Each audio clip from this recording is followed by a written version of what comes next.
So friends, welcome. What if Naruto x Fem Sasuke each other save Uchiha's life movie?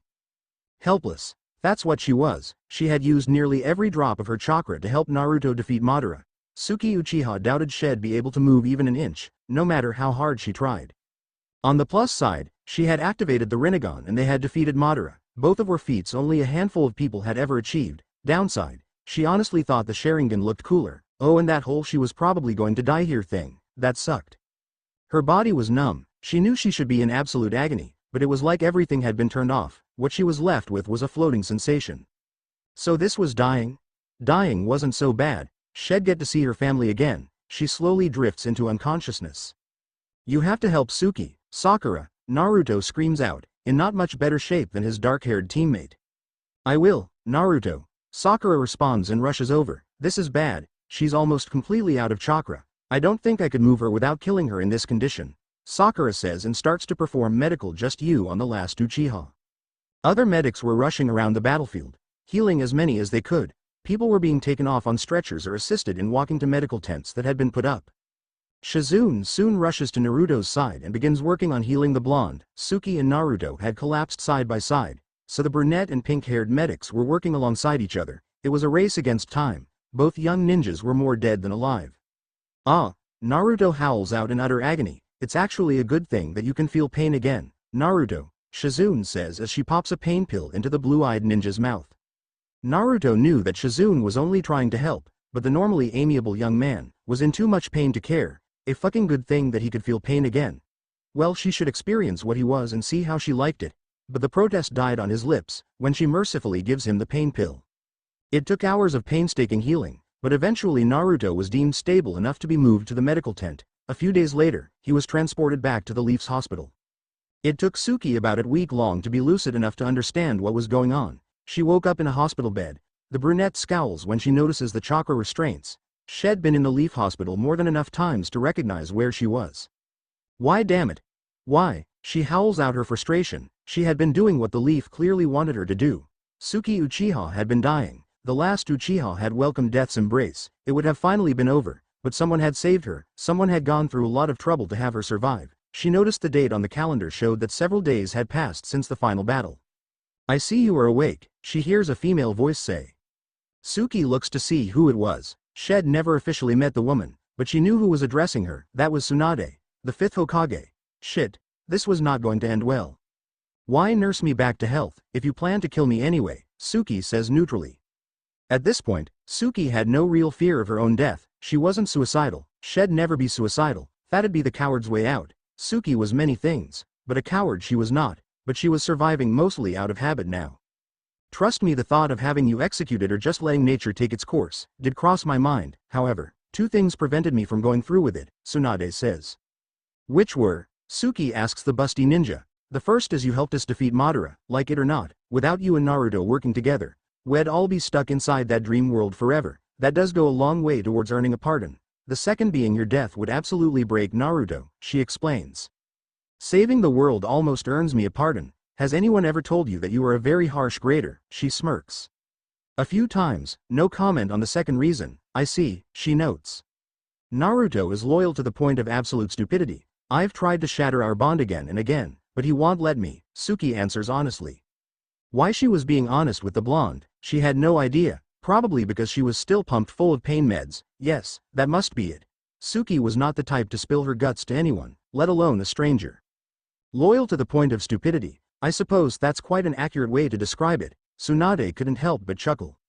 When she spoke like that, it was almost possible to remember that Suki was, after all, a teenager. She sounded like a kid that had an argument with her boyfriend. It was hard to reconcile such sarcasm with the terror she could inflict on the battlefield. "If you aren't going to kill me, what are you going to do?" Suki asks in an almost bored fashion. She had to keep fear out of her voice. Some rather horrific possibilities did flash through her head. As long as she was alive, that's what mattered to Naruto. They could still get away with a lot, as long as Naruto didn't find out about it. "I could toss you in prison. We both know that the prison would only hold you if you allowed it," she observes. "So not death or prison. Are you going to make me a broodmare?" Sasha asks.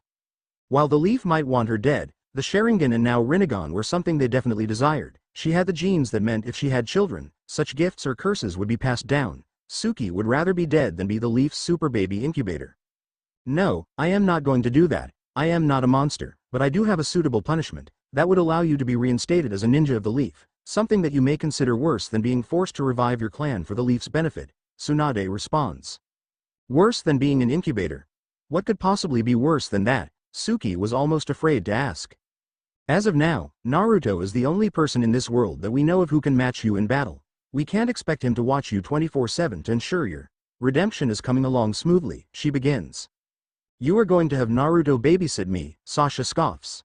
Essentially, but in a far more intimate way than you might think, was the Hokage's reply. Intimate, Suki says and raises an eyebrow. This jutsu has not been used in centuries. Ain no I, it is a linking of the minds, it was originally designed for lovers. But that is not a requirement for this jutsu to work. Essentially it means he would feel what you feel and vice versa.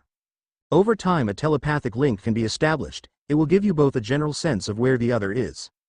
It is also designed to prevent treachery. This means if you were to attack him, any injury you'd inflict on him, you would also bear physically. The same is true in reverse. However, this does not apply to injuries that you receive from others or he receives from others.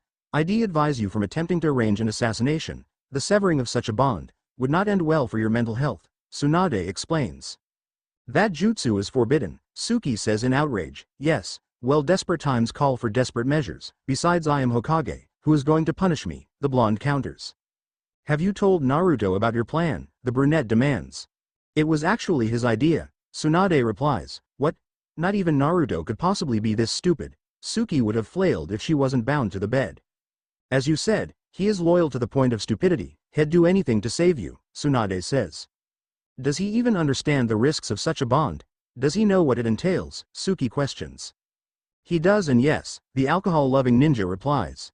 And if I do not agree to this, Suki demands, you do not have a choice. You are a criminal ninja in my village, and as such, it is well within my authority to punish you in whatever way I see fit, Tsunade answers her. Damn it, was all that Suki could say to that. She was so screwed. Naruto never gave up, he was relentless. If he could feel what she felt and had a vague sense of where she was, then he would just become even more so. That and the thought of sharing her mind in such a way with anyone was unsettling. Is it painful? Suki asks, referring to the jutsu from hell, as she had mentally dubbed it. It isn't as long as you don't fight it. If you resist, it will be. I'll tell Naruto you are awake. Tsunade turns to head towards the door. Wait, he's up and walking, Suki says in disbelief. Kyuubi speeds up his healing process substantially, not to mention his genes from his mother's side, Tsunade answers in an offhanded way. That is so cheating. Damn that fox, she scoffs. If it is any consolation, I imagine if you were anyone else, you'd probably have just stayed stuck in a coma. Tsunade offers just a little too cheerfully. Bitch, Suki says and glares. Yes, I am. You'd do well to remember that I also happen to be the head bitch in charge of this village now. I can make your life very difficult if you put that boy through any more pain than you already have, Tsunade threatens. Well played, Suki sighs and acknowledges the blonde has a point. Thank you, Tsunade heads off. A few minutes later, Tsunade drags Naruto into an empty room. She decided it was best to brief him privately. She casts a soundproofing jutsu, just to be on the safe side. That brat had some impressive lung capacity. Well brat, she's awake. I told her about the jutsu. She's not happy about it. Figured I'd give you fair warning before you walked in there, Tsunade says. Thanks Granny Tsunade, I kinda expected that. Suki has never let people in. This has to be her worst nightmare come true, he says in an uncharacteristically insightful fashion. But it will save her life and keep her from being tossed into prison, Tsunade reassures him. Yeah, I know. I hate that I know she'll have to go through more pain. She's going to resist. I know her, Naruto says. Well, the two of you have always done things the hard way. There's no reason to expect that is going to change now, brat, Tsunade says and couldn't help but smile fondly at Jiraiya's student. Naruto nods and heads to Suka's room. He was glad she was restrained. He wouldn't put it past Suki to hurl whatever objects happened to be in her reach at him, and Suki was strong, so that shit would hurt like hell. Hey, how are you feeling? Naruto asks, pissed the hell off. Where the fuck do you get off, loser? Linking our minds? Just because you are brain dead, doesn't mean I am going to let you have some of mine, she growls at him. I am really glad you are restrained right now, Naruto says and rubs the back of his head sheepishly. Yes, you should be. Madara is going to look like an adorable kitten when I get my hands on you, she threatens. Ouch, that's harsh. Suki, your ancestor was psychotic, Naruto says. You think he was crazy? I'll show you crazy, Suki says, and if looks could kill, Naruto wouldn't be 6,000 feet under. Yes, 6 feet under was just not deep enough to describe the level of fury in the last Uchiha's eyes. Suki, you really need to tone down the homicidal tendencies, Naruto responds. You really need to stop being an idiot. Do you understand what Ain no I does? She asks in outrage. It links our minds. You feel what I feel and vice versa. We can't hurt each other, unless we want to fuck ourselves up, Naruto summarizes. Naruto, you couldn't hack it. You cannot handle feeling what I feel. It will destroy you, Suki says. See, you do care, Naruto says, grinning. You are such a loser. I just told you that your mind could be shattered and you are happy that I am warning you about that, Suki responds and shakes her head. Maybe, but I am the loser who is going to save your life, Naruto answers. Why are you so obsessed with me? How many times have I tried to kill you? Sasha asks. Because you are my friend. What kind of Hokage would I be if I can't even save my friend? Naruto answers. You are such a child. Not every story has a happy ending, Suki replies. Yeah, I know, this one will though, he says. I think you might actually be more crazy than me, she mutters. I learned from the best, Naruto says smugly. I'd hit you if I wasn't restrained, the brunette replies. I know, too bad for you that you are, the blonde chirps happily. Suki is given a few more days to recover fully. Tsunade comes into the room and has several medics with her. The older blonde explains she wanted to be able to act quickly if something went wrong. Oh, that's reassuring, the last Uchiha says sarcastically. Uchiha, what did I say about my position in the leaf? Tsunade responds. Suki gulps and nods. Damn it, she sighs. Well, one thing was for damn sure. She was not going to give the bitch the pleasure of seeing her cry out in pain. Sasha didn't give a damn how painful the jutsu was. She had her pride. Yeah, I got it. Let's get this over with, she says with false bravado. Naruto nods. He had expected that Granny Tsunade would bring backup. He couldn't help but risk a glance at Suki. Yeah, she was going into defensive mode. Damn it, why did she have to always shut everyone out? Naruto couldn't help but remember back at the academy. Suki had always been apart from the other kids. She never played with them at recess. Hell, she never played period. He later found out that was probably due more to the trauma of the massacre than her natural personality, but he was a kid at the time and didn't know that. He had just wanted to be friends. Suki felt Naruto's gaze on her. She looks back. It sounded like in theory, he understood what this jutsu would do, but in practice, he was asking for his mind to be shredded. Naruto existed in a mythical land of sunshine and rainbows. The good guys would always win. The bad guys would always lose. Only happy endings existed in Naruto's world. Naruto's world was black and white. Sasuke's world was an endless sea of gray. Geez, don't sound so excited, Ice Princess, Naruto says. Idiot, I am from a fire clan. That is a dumb nickname. At least mine is accurate, she responds.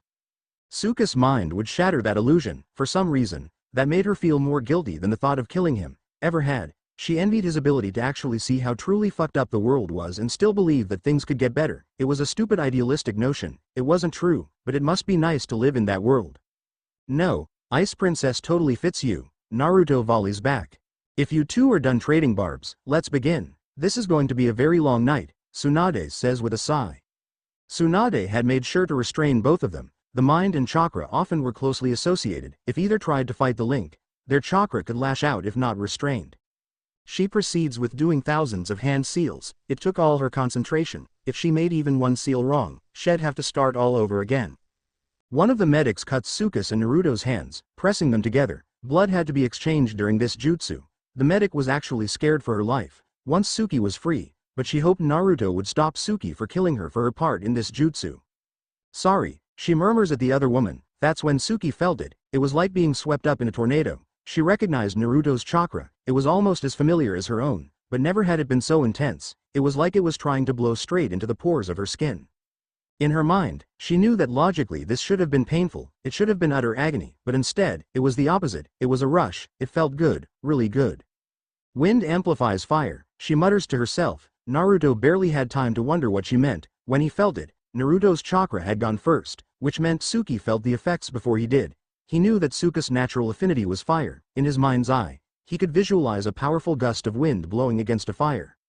The blonde was familiar with Sasuke's chakra, but had never experienced it like this. Sure, had felt her chakra lash out in anger during their battles, but this was different. It was almost like the fire was trying to dart away from his wind. Every time they connected, it would seductively dance away. Why Naruto's mind had labeled her chakra trying to avoid his as seductive wasn't something he wanted to overanalyze.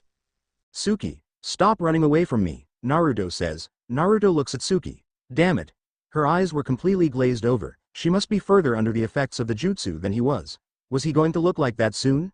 Maybe it was because she was fighting him. This is hopeless. You won't catch her. Besides, we share the same body. I assume the link will work 3 ways. I'll lend you a hand, brat. Naruto hears Kyuubi. Alright Kurama, take it away. She's too fast, was Naruto's response.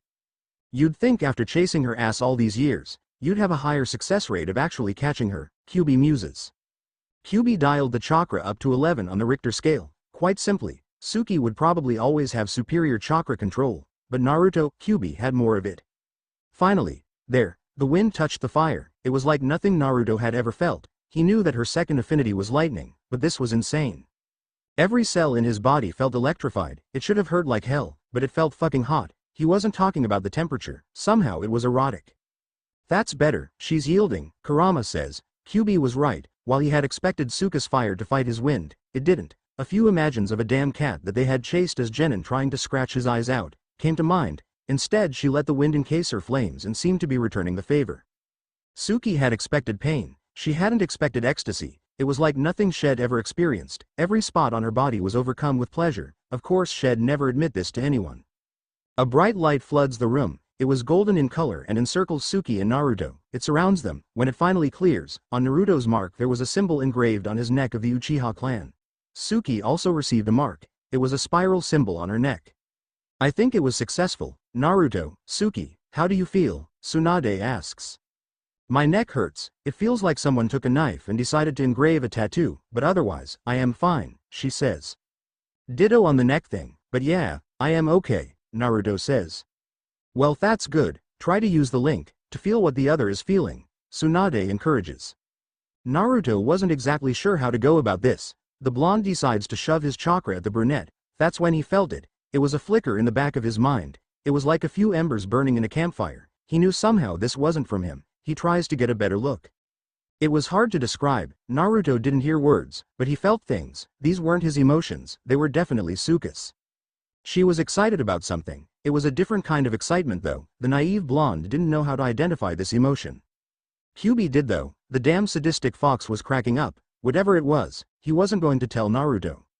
Yeah, I can feel her. I think she's riding high on an adrenaline rush, Naruto answers. Good. Well, that went better than expected. Suki, she asks. I don't know how to check, she mutters. Just push your chakra at me, Naruto says. Alright, Suki says and sends a burst of chakra at the blonde. Suki closes her eyes and concentrates. Somewhere in the back of her mind, she felt a warmth. It was sunshine. She follows it, instinctively. She knew this was Naruto. There were no words, but she picked up an annoyance. It wasn't directed at her. She wasn't sure how she knew this, but she just did. He's annoyed, I think, at the 9 tails, she answered. Gotta give the Uchiha this much. She is perceptive, Kyuubi says. Can you feel the 9 tails? Tsunade asks curiously. Not sure. I'll try. Suki replies and hits Naruto with more chakra. Suki wanders deeper into her own mind. She walks towards where the sun's warmth was coming from. It was fainter, an undercurrent if you will, but she felt something. This chakra was more wild and dangerous than Naruto's. This chakra was also aroused. Yes, I can feel the 9 tails. No, you don't want to know, Suki answers Tsunade. I assume he's angry about the jutsu, Tsunade says. Yes, Suki says, lying. There was no way. She was going to tell Tsunade the truth. Who knew that tailed beasts even had a sex drive?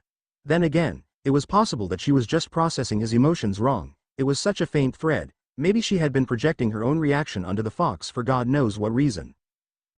Interesting. She lied for us. Oh, and for future reference, brat, when the Uchiha lies her eyelashes flicker just once, Kyuubi says.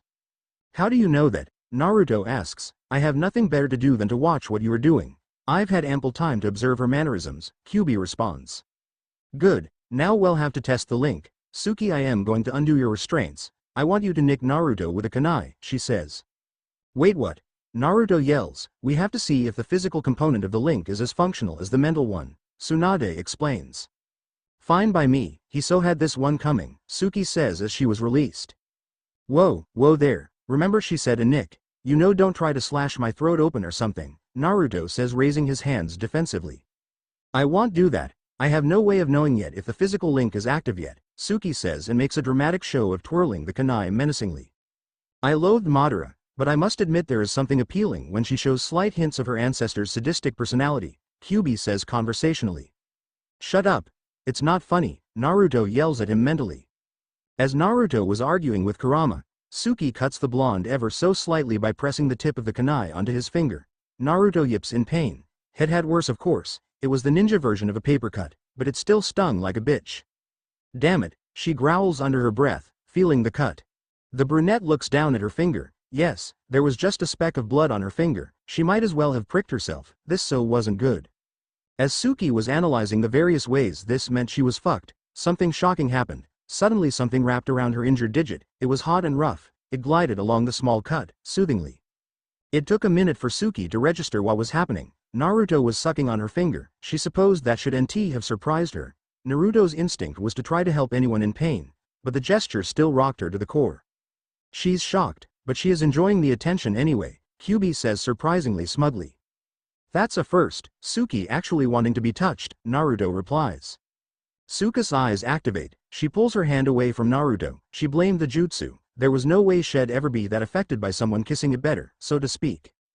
Another thing to note about Uchihas, their eyes also change when they're aroused, Kyubi says to Naruto. She's just pissed that I did it, Suki doesn't you know, Naruto replies. I assure you that she does indeed possess a sex drive, it's just woefully ignored. Kyubi decides to engage in a debate with Naruto. Why do I feel like you were talking about me with that fox, Suki says and raises an eyebrow. Shit. This whole feeling each other's feelings thing is going to be more complicated than I thought, Naruto exclaims.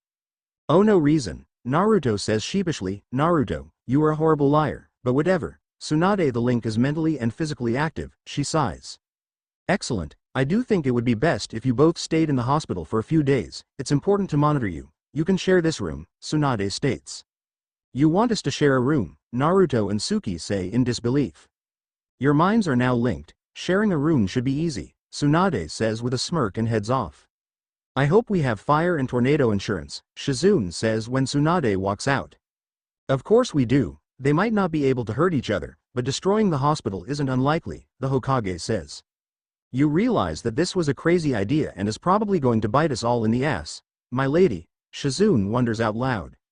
It's a gamble, but one I have absolutely no hope it will pay off, Tsunade says merrily.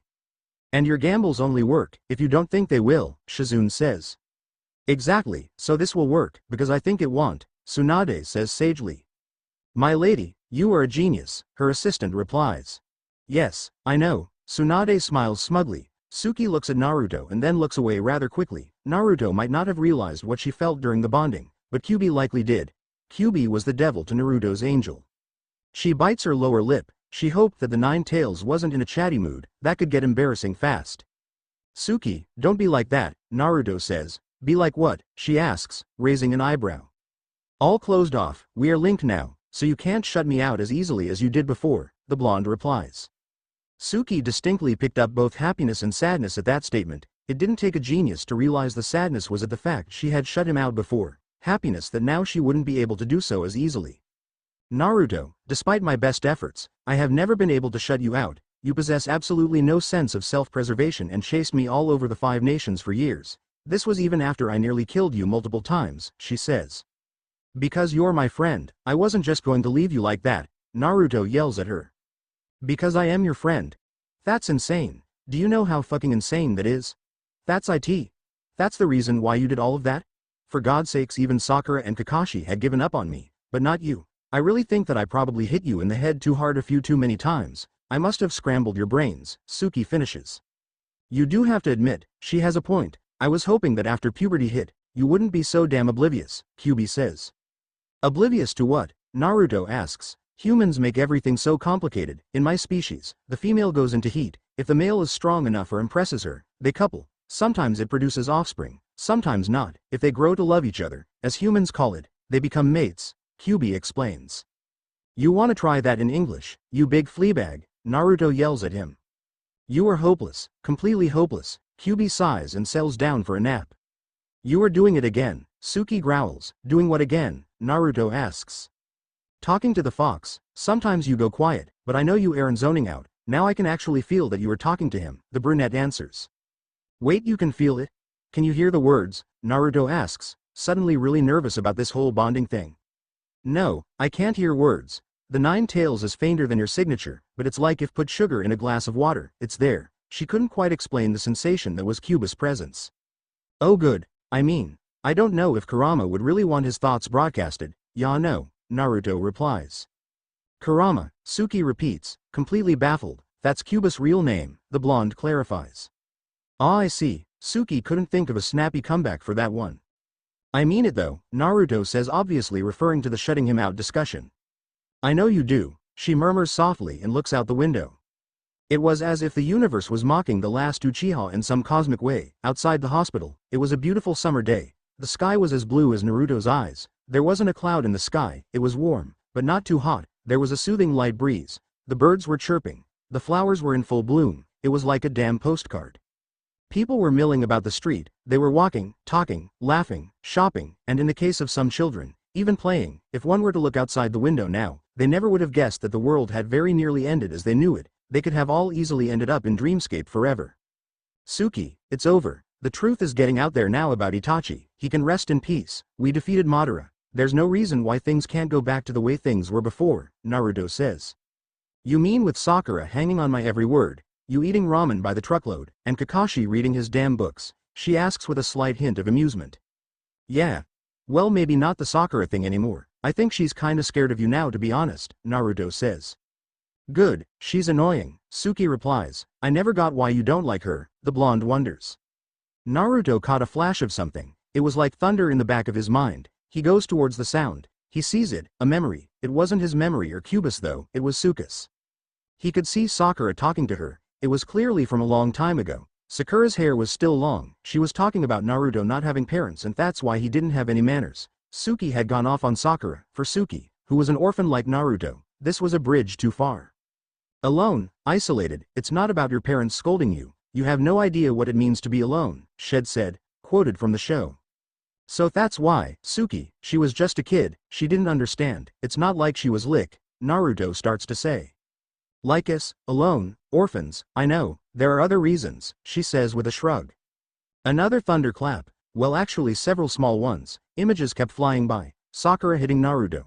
Sakura yelling at him. Somehow Naruto got the impression that Suki was, to put it mildly, pissed about this.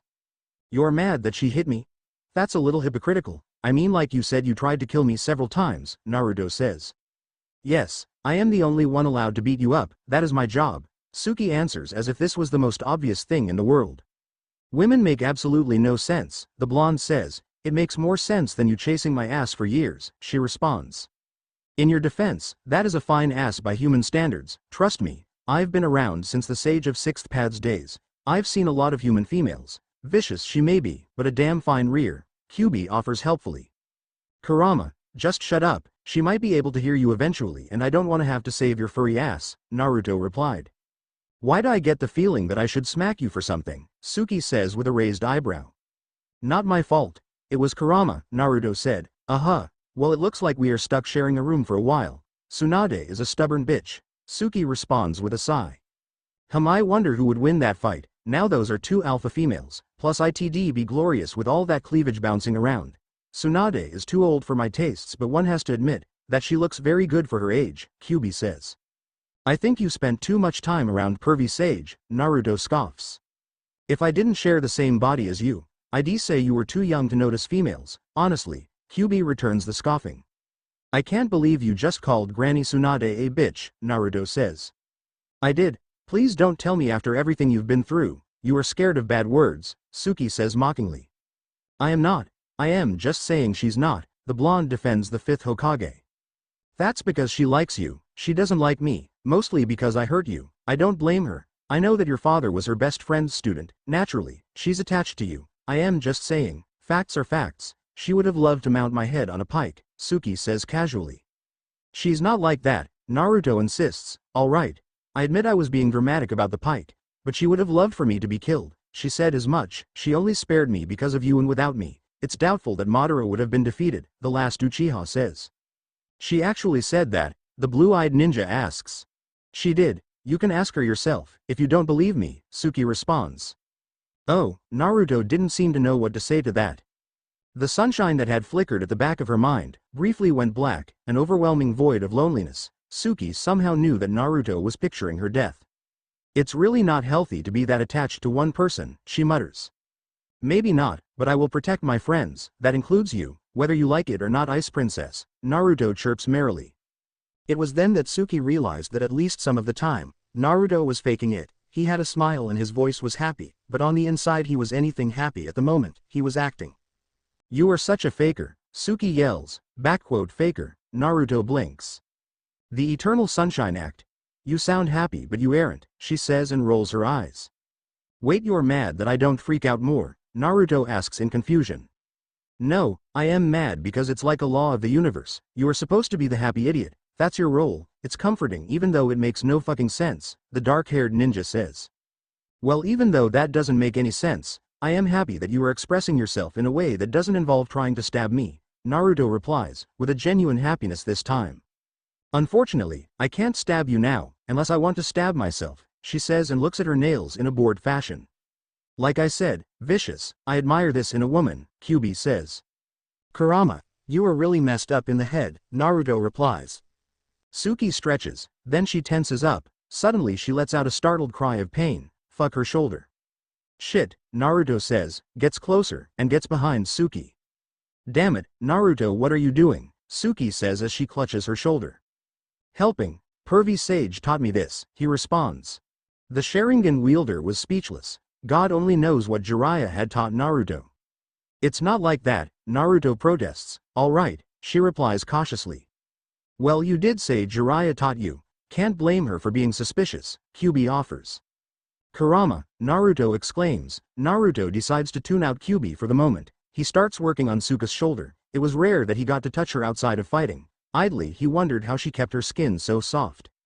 He hears Suki say, as she leans back into the massage. The fire was back, but this time he got the impression of it taking the form of a cat. Said Firecat was purring, that was new one. If there's anything you want to find out, he defenses are lower now, Kyubi says. Naruto knew he should NT. It was wrong to take advantage of the situation, but Suki never shared well anything voluntarily. He had to know that she wasn't going to try to run off again, at least that's what he told himself. There was one memory that was flickering below the surface. Naruto decides to explore it. It was Suki. She was probably around 14. It was definitely after she left the village. There was no headband and she was wearing that training outfit that Orochimaru gave her. Naruto could sense that she was reluctant about something. She knocks on the door of the room Kabuto had his medical lab set up. The younger Suki bites her lower lip and takes a deep breath before entering. Ah, Suki, your physical isn't scheduled for another month. Did you hurt yourself during your training? Kabuto asks. Not exactly, she mutters. Did Orochimaru tell you to get me? The silver-haired ninja questions. No, it's a medical issue, at least I think it is anyway, she murmurs. Suki, I cannot help you if you do not tell me what it is, Kabuto says. It's my Sharingan, she starts. That does sound serious. Is your vision deteriorating? He questions. No, my vision is fine, she replies. Good, are you growing tired more easily, after using it? Kabuto asks. No, it's activating without my consciously doing so, she answers. I see, when does this happen? The medic interrogates her. It varies, sometimes it's during fighting, other times not, Suki replies. Odd, if it was only in battle, I'd say it was just a reflex. Suki, how old are you again? Kabuto questions. 14, I don't see what that has to do with anything, she says. Ah, it's probably just the hormones of puberty affecting it, which is odd, as you seem to have been an early bloomer in that regard anyway, he says. The brunette was speechless and looked absolutely horrified by that implication. I am asking purely out of a scientific perspective, were you aroused when your Sharingan activated? Kabuto asks. Pervert, Suki says and smacks Kabuto. Oh, I'll take that as a yes. Fascinating. The Sharingan appears to be triggered by arousal as well as anger or fear, he muses. Fuck you, Suki storms off, feeling furious and embarrassed as hell. Suki, you are far too young to make that sort of offer, Kabuto says. That's it, Chidori, she yells and charges at him. That's when the memory faded out. During watching this memory, Naruto kept up the massaging. Suki was making sounds that he hadn't heard her make before. It wasn't anything shocking, little sighs of contentment.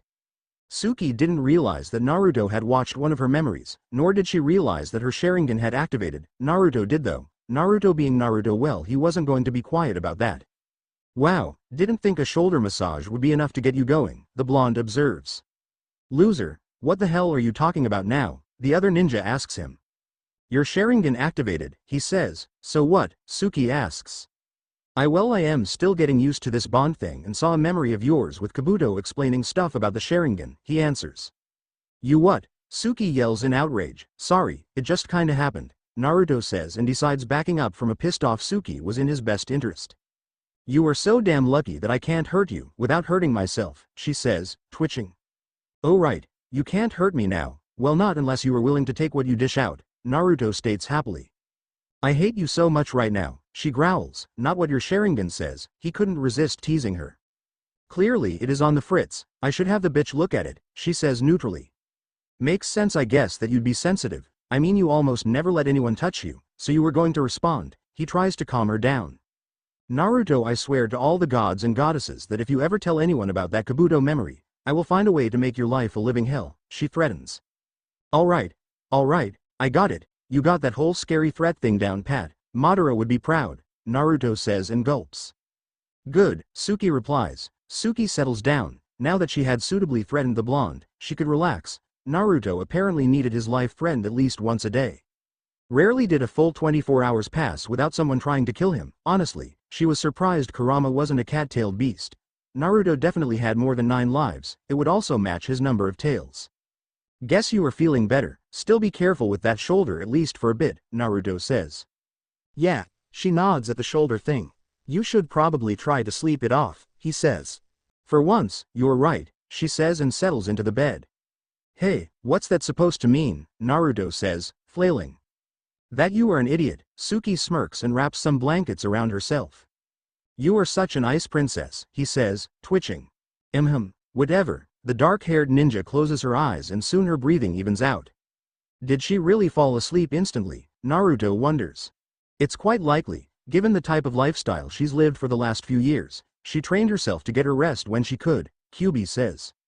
Maybe, that's so sad, that even sleep is training to her, the blonde replies. It kept her alive, that's all that really matters, Kurama offers.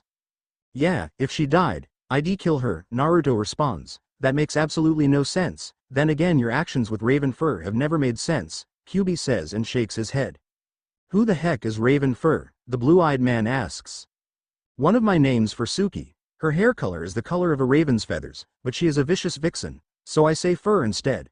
Raven feather just doesn't have the same ring to it, Kyubi explains. Okay then, Naruto didn't know how to respond to that. Naruto shakes his head and settles down. There was only one bed, but they had slept next to each other on missions as genin, so it wasn't the first time they'd slept together, not in that way Kyubi. He falls asleep shortly after settling in. Naruto thought he was dreaming at first. He saw a much younger Suki, probably around 7, he follows her to her family's home. That's when he saw it, had heard about it from Suki and other people of course, but it was another to actually witness it. There was blood everywhere, the child sobbing over the fresh corpses of her parents. Then her brother had appeared. There had been such relief at seeing Itachi, until she found out had done it. Didn't matter that later they found out why Itachi had done it. Child Suki didn't know this. Child Suki probably wouldn't have understood, even if she had known. That's when Suki woke up screaming. Naruto could feel her terror, her confusion, her sense of betrayal, and her fury. She looked like she didn't realize it had been a nightmare yet. Well, maybe nightmare wasn't the right term. It had actually happened. A disoriented Suki was a very dangerous Suki. Suki, it's okay, it was just a dream, he says. Shit, this could get bad. He grabs her and pins her underneath him. At first it was a struggle. The last Uchiha seriously didn't seem to realize she was awake yet and that Naruto was not Itachi. Kyubi, can we do anything with the bond? She's not calming down, Naruto asks desperately. I have a suggestion, but it might earn you a Chidori to the nuts, he offers. I'll take it, she's going to hurt herself or someone else like this, he says. She's an Uchiha. Uchihas all have a birthmark. This birthmark is particularly sensitive to touch. Hers is on her left hip, Kyubi says. You sure about this? Naruto asks. Kyubi assures him that he was. Naruto gulps. Jesus, Suki might think that he was trying to grope her or something, but he had to do something. He slides his hand underneath the top of her pants, gliding it all along her hip. He had said her left hip after all. If he touched all of it, it stood to reason he'd get the birthmark at some point. The transformation was stunning to say the least. Suddenly, her eyes lull to the back of her head. Suki arches her hips into his touch and lets out a soft gasp. Then her eyes start to focus. Yeah, that had worked. It happened, she asks. You had a nightmare. I had to restrain you, so that's what happened that night, he said. You saw that, Suki asks. All of it, but it's okay. It's over now. Itachi's name is cleared. They can all rest in peace and you can move on. There's no more need for nightmares, he says reassuringly. You weren't supposed to see that, she says. Yeah, I know, I am sorry. You okay, he asks. It'll be fine, it's nothing I haven't dreamt of 1,000 times before, she states. Suki, Naruto didn't know what to say. He does something that normally would have been classified as very stupid. He pulls her into a hug. Surprisingly, Suki not only lets him, she rests her head on his shoulder. Thank you, she murmurs. Suki wasn't sure exactly when it happened, but at some point she must have fallen back asleep. It seemed that Naruto had as well. How did she know this? Because when she woke up she realized a couple things. The first, there was warm air blowing onto her neck. The second is she was much warmer than she normally was. The third was something was wrapped around her waist, something strong, so naturally she looked back. She'd been cuddled up against Naruto. His head was close enough to hers that she could feel his breathing. His arms were wrapped around her. It didn't surprise her that Naruto was a cuddler. That was just who he was. He was the type of person that craved attention. Hell, he didn't even care if it was positive or negative, it seemed. He just couldn't stand to be ignored. Suki, desperate to save her reputation as a badass, tries to wiggle out of his hold without waking the blonde. If he saw her cuddling, had never let her live that shit down. This was just unacceptable. Well, Raven Fur is up and trying to be sneaky, Kyuubi says in what Naruto seriously thought was an amused tone. What are you talking about? Naruto was still half asleep and hadn't noticed Suka's attempts to get out of cuddling position. Wake up, brat, and have a look for yourself, Kurama answered. All right, Naruto says and opens his eyes. Never would have thought of you as a cuddler, Naruto says. Damn it. I am not, Suki scoffs. Kyuubi says differently, the blonde replied. Damn voyeuristic fox, the brunette growls. I always knew that deep down. You were really just a cuddly kitten, Naruto says. He realized he was going to pay for that one, but it was too much fun messing with her not to take the shot. If you had told him a month ago that Suki would be back in the leaf and sleeping next to him, he would have said you were nuts. Obviously, he wanted to bring her back, but the whole sleeping in the same bed thing was completely out there. Granted, it was a hospital bed. He still counted it though. He doubted Suki would let many people lay next to her. When a ninja was asleep, they were vulnerable. Suki never let her guard down. Oh, that's it, Suki yells, rolls around, flips them, and pins the blue-eyed ninja underneath her. She's glorious in her fury. She would have made a fine-tailed beast, Kyuubi says conversationally. I guess in your world that is supposed to be a compliment, Naruto shoots back. Of course, you may wish to dodge now, Kurama advises. Naruto didn't have time to dodge. Suki got the punch in. That's when she cries out in pain. At the same time as Naruto, the last Uchiha covers her face, as though she was the one to take the hit. Damn it. Forgot about the physical aspect of the bond, Suki says, clutching her injury. The last Uchiha had always had a vicious hook. Whoever had come up with the phrase, you hit like a girl, clearly had never been sucker punched by the brunette. Fuck, that hurt. Thanks to the bond, Naruto knew it hurt her as well. Here, let me see it, Naruto says. It's fine, I've taken worse, Suki answers. Why do you always have to fight me? I am trying to help you, the blonde says and grabs Suki, whose hold had loosened thanks to nursing her injured face, pulling her underneath him. Habit, she murmurs looking up at him. It was fucking infuriating. Every time he tried to help her, she'd always try to pull away. He knew she was independent, but it'd be nice to know that she trusted him, once in a while.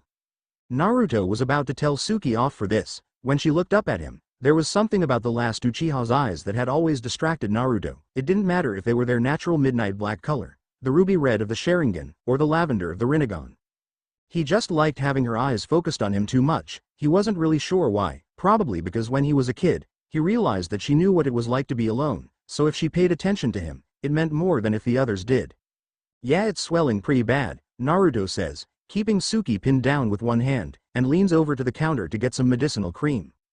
It was indeed swelling bad. Suki hadn't held anything back in that punch. There was no way he was going to let her try to play the tough girl. He made sure his hold on her was firm, as he applied it. Looks like you need it more than I do, she says smugly, noting Naruto's black eye. We both need it. If you hurt me, you get hurt just as badly, that and vice versa. Naruto rubs the cream along her face gently. Gentle was not a word she associated with Naruto. The blonde was extreme in everything he did. He was loud, hyper, loyal to the point of stupidity, brave, strong, and wore his heart on his sleeve most of the time. She hated to admit it, but it did help. The brunette reaches for the cream. She was going to return the favor. That's when she realized Naruto still had her pinned down. "Naruto, let me up, I'll do you next," Suki states. Naruto was shocked enough that Suki wanted tend to his injury, that he let her up. She grabs the cream and begins applying it to his painfully black eye. If he didn't know better, he'd say Suki felt guilty. Why he didn't know? They'd definitely roughed each other a hell of a lot more than that in the past. "That should do it," she says, having reclaimed her spot of being on top of him. It was at that moment that Tsunade walked in. She was treated to the sight of Suki Uchiha on top of Naruto Uzumaki, straddling his waist. Naturally, that looked a lot more suggestive than it actually was. "That wasn't exactly what I had in mind when I said you should share a room," Tsunade says dryly. "It's not like that, Granny Tsunade," Naruto yells. Damn. Why did people always walk in on them at the worst times? Naruto had spent years traveling with Jiraiya. Despite popular opinion, he wasn't completely naive. Having a woman straddling his waist and on top of him, well, it looked pretty suggestive. Suki was probably going to go nuts at the implication Tsunade was making. Go on, brat. This should be highly entertaining," the busty blonde replies. "Naruto was being a loser as always. He pissed me off, so I decked him, but because of the bond, we both got black eyes, so I was just applying some cream to his injury." Suki rattles off, as if she had rehearsed this, and she had to a certain degree. Many a time did Suki have to explain to Kakashi some rather interesting scenes he walked in on during their training. "Alright, let me see how bad you got each other," she sighs and looks. "Well, Suki, you did a good job fucking yourself up, along with Naruto. Nothing I can't handle though," she says and uses medical jutsu to fix their injuries. "Thanks," Suki murmurs, considering the bond. "It might be best if you two live together. Suka's district is obviously bigger," Tsunade suggests. "Wait, you want us to live together?" Naruto blinks. "That's a very bad idea," Suki says. "You've gone on missions together, you managed not to kill each other, you can't hurt each other without hurting yourself. That takes most of the risk out of it," the Hokage argues. "Well, drive each other crazy," the brunette argues. "You've always done that. Besides, it will reassure the council. Naruto is the only one who can handle you if you snap," Tsunade says and seems to have put her foot down. "I've never actually been to Suka's place before," Naruto muses. Wow, he was actually going to the Uchiha district. Even more unexpectedly, he was going to live in it. He wondered what Suka's house was like. Was she a neat freak? Yeah, he figured she probably is. Suki was pretty OCD about being clean. He remembered as a genin walking in on Suki smoothing the wrinkles out of her sleeping bag. "That's because you were like a bull in a china shop," Suki scoffs. "Hey," Naruto says, "it's true," she says shrugging. "Bull or not, he's going. That's that," Tsunade states. "We'd have to live in the same house. It's the only one that's inhabitable right now. I was never able to maintain the entire district. I only focused on keep my home decent," Suki begins. "That's fine, you already shared a hospital bed. Sharing the same house, should NT be an issue? I am assuming that there is more than one bedroom," Tsunade reasons. "Yes," Suki says with some bitterness. Naruto caught a flicker in Suka's mind. He couldn't hear the words, but the images were rather clear. A picture of Itachi flashed in one room, another of her dead parents, then her room. It was pretty clear what was on her mind. Which dead person's room should he take? "I'll take Itachi's, if that's okay with you. I mean, I knew him. I didn't know your parents. Seems more respectful to take the room of someone I knew," Naruto says. "That and he wasn't murdered in his room. Probably a good choice," Suki agrees. Suki, about your family, I mean they aren't still around," Naruto asks. Naruto was suddenly bombarded by images of some very bloody-looking ghosts. The blonde was terrified of ghosts. Most ninjas didn't believe in that sort of thing, but Naruto did. Had seen people brought back from the dead. Were ghosts really that much more unbelievable than that? "Are you actually asking me if my family is haunting my district?" The brunette raises an eyebrow like he's not serious, is he? "Well, yeah," Naruto says sheepishly. "I wish they were, but no, it's just me," his dark-haired teammate replies. "Got it," Naruto says. Naruto felt a wave of loneliness crashing down on him. He knew it wasn't from him or Kyubi. Damn it, he couldn't believe how stupid he was. A thought struck him. Alone, always alone. "You aren't alone," Naruto says. "Huh," Suki looks confused. "Wait, you heard that?" The brunette processes what just happened. "Yeah, I wasn't trying to, it was just really loud," the blonde says.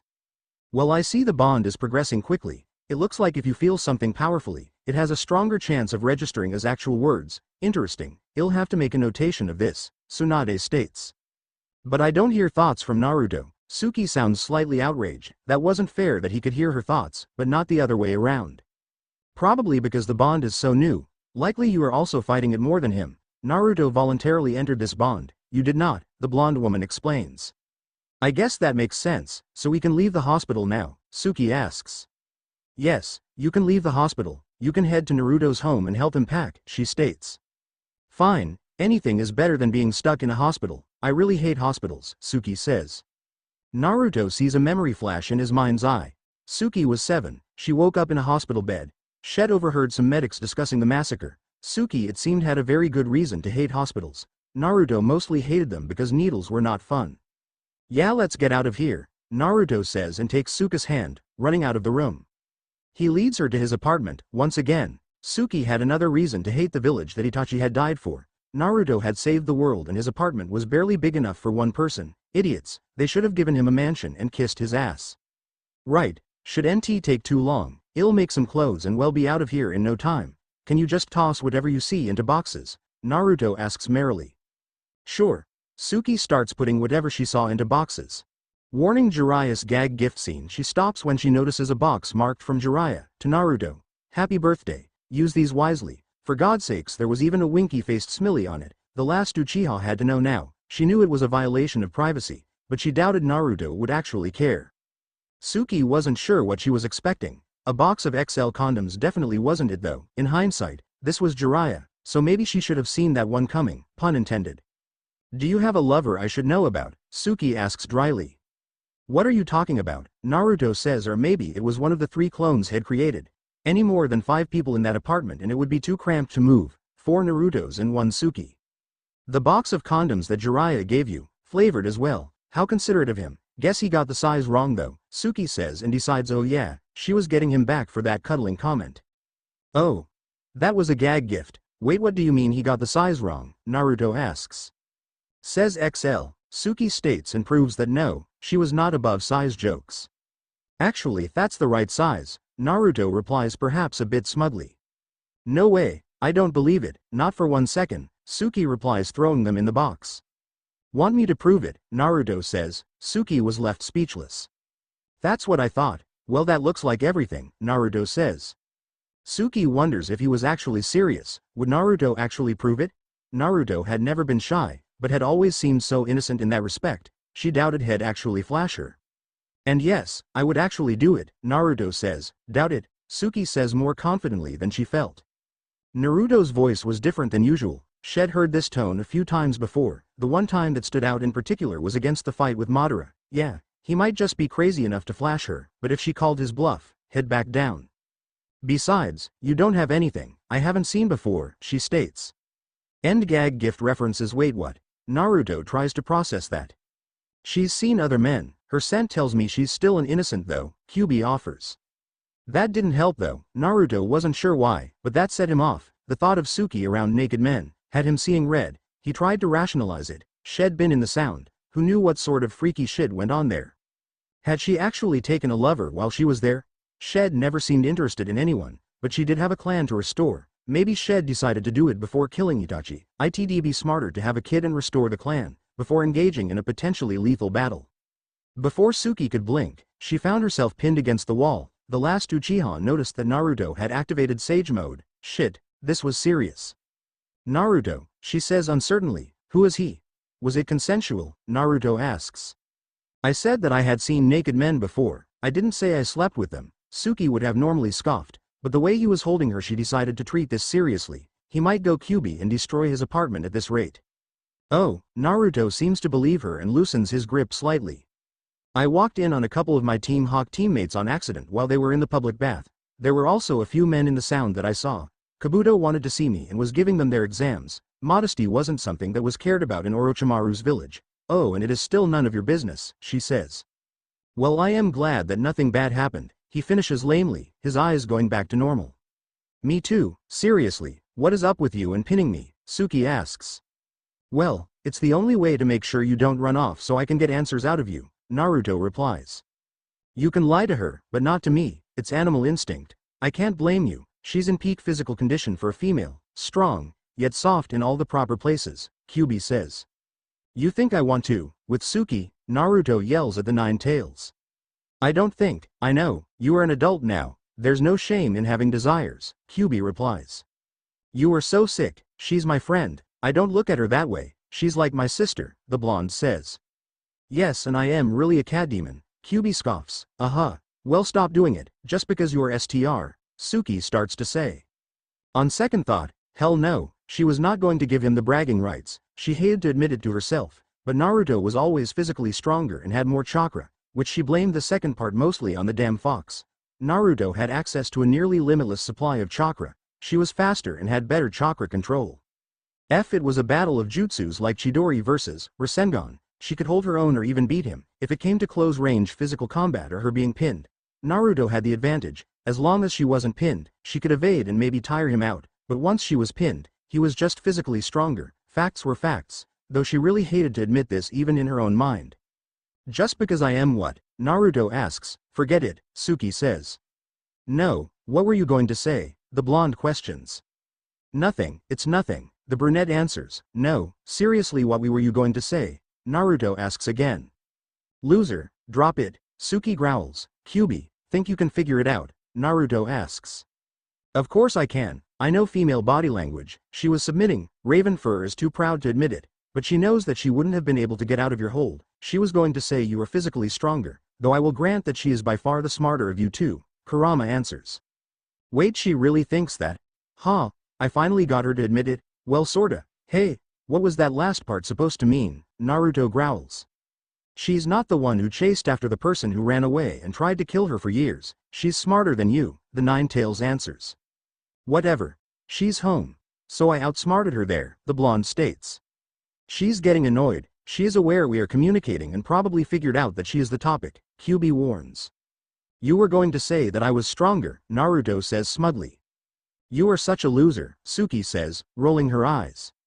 Well, this loser can overpower you, Naruto responds cheerfully. Only if it comes down to brute strength. I can still Chidori your nuts off, if I have to, the last Uchiha replies. Aha. So you admit it? Wait, Chidori my nuts off? Damn Suki. You are vicious, Naruto shudders. And don't you forget it, she states. Well, let's head back to your place, I am kinda curious to see what it's like really, Naruto says, grabbing his stuff and the clones help. Empty, Suki replies. The way she said it was heartbreaking. Naruto places his hand on her shoulder. Suki looks up at him. Naruto was now about 6 inches taller than his teammate. It'll be less empty now, he says with a smile. Suppose so, you'll have to invest in earplugs to deal with your loudmouth, she responds, smirking. Suki leads Naruto to the Uchiha district. Honestly, at the moment the blonde reminded her of a golden retriever, she could picture him with his tail wagging, as he sniffed around the place. There wasn't much to see though, there were dozens of buildings, empty shops, some long since overgrown gardens, training grounds, and even a creek where they used to go swimming sometimes, but it was all so painfully empty, there were now more animals and weeds than people. This place is huge, Naruto says, had to be. My clan used to be quite large, she says and leads him to the only house that didn't look half reclaimed by nature. Jesus, you people must have been breeding like rabbits, hundreds of people could have lived here, Naruto says. It was common for Uchiha families to have 3, 4, or sometimes more children. The more children you had, the greater the chance at least one of them would activate the Sharingan. Plus we needed a large gene pool to keep the bloodline going. Suki explains as if this was all very obvious. So since it was just you and Itachi, your family was kinda small for your clan, Naruto asks. Mostly because we were the head clan and my father was a very busy man being the head of the police department. She opens the door of her house for Naruto to walk inside. So the head family usually had fewer kids, Naruto asks as he looks around. Yes, it was a way of limiting power struggles, she answered. Suki, your place is so, well empty, the blonde says.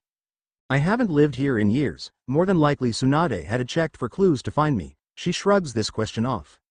I am starving, think there's anything to eat left, Naruto asks. Well, there should still be some canned stuff, Suki answers and reaches to try to get to the top cupboard. Hang on, I'll get the step, she says, glaring at the cupboard as if it was mocking her. Nah, no need, Naruto says and scoops Suki up, so she was sitting on his shoulders. Naruto, what the hell, she flails and then clings. What, I am just giving you a hand to grab the stuff, plus you should see the look on your face, now who is the scaredy cat, he says, referencing what she had called him years ago. Oh fuck you, Suki says, leaning over, and she grabs the cans. Well, since she is offering, I'd take her up on it. Years of unresolved sexual tension to work out, Kyubi says. If you make one more crack like that about her, I am going to fix you, Kurama, Naruto threatens. I am not the one whose first instinct was to have her wrap her legs around our shoulders. Now normally, when you mount a vixen, if you want her legs over your shoulders, you have her laying down, not getting a fucking piggyback ride, Kyubi continues. Lala, I am not listening, Naruto yells at him. Honestly, I don't know how humans ever manage to breed, he scoffs. Alright, I got it, you can put me down now, Suki says.